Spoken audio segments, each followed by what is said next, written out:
Hello friends, today we are going to consider some of the important basic concepts of magnetism. We know that magnetism is nothing but important property of attracting small pieces of iron filings. It is almost similar to electricity. Only difference is that in electricity there is attraction of small pieces of paper by a body, and no doubt this property is produced by means of transfer of electron. This is origin of electricity. Like that, what is origin of magnetism? Origin of magnetism is nothing but atomic magnet. Means every atom of every substance it behave like as a separate magnet. What is magnet? We know that any substance which possesses this property of magnetism is called as a magnet. So first of all, just focus on this term, magnetism. So magnetism is the property of attracting small pieces of iron. And second term, that is magnet. So any substance which possesses this property is called as a magnet. We know that this substance may shows the property naturally or may be produced artificially. If substance shows this property naturally, then it is called as a natural magnet. We know that lodestone, which was firstly found in Magnesia, also called as a magnetite, is a type of natural magnet which shows this property naturally. Or some more substances are there, such as cobalt, iron, nickel, in which this property can be produced artificially, hence called as an artificial magnet. Like that, on the basis of shape, there are different types, such as a bar magnet, magnetic needle, then horseshoe magnet, and then disc magnet, etc. etc.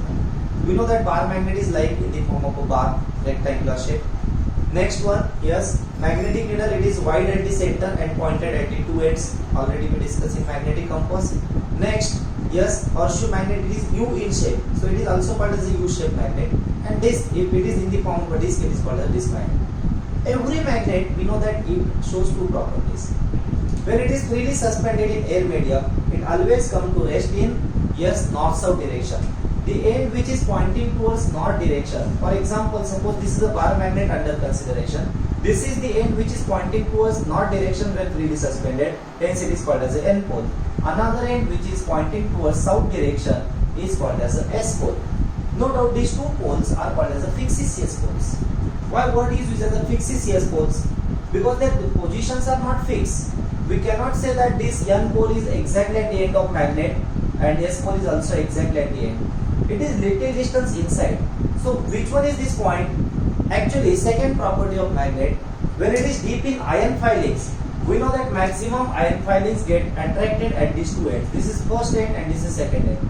Compare with central portion, these two ends, yes, attract more iron filings. It means that magnetism property is concentrated at these two ends, and approximately center point of these two areas around which maximum iron filings are attracted are called as the poles of magnet. As these positions are not fixed, not real, hence these poles are called as a fictitious poles. Now, the next important term is nothing but pole strength.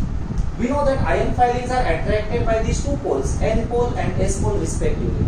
So, ability of each pole or strength of each pole to attract these iron filings is expressed in terms of a scalar physical quantity called as a pole strength.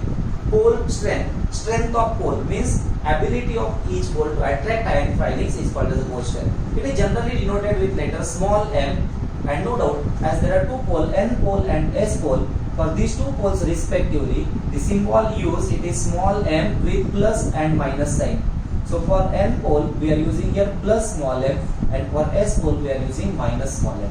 So these are the two fictitious poles, that is non-real positions at the two ends of this magnet around which maximum iron filings are attracted, and the strength or power of each pole to attract iron filings is called as a pole strength. So small m and yes, plus small m and minus small m, these are the symbol for N and S pole respectively.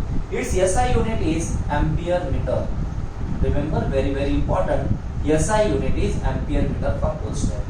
Now the next important physical term is nothing but magnetic length and geometric length.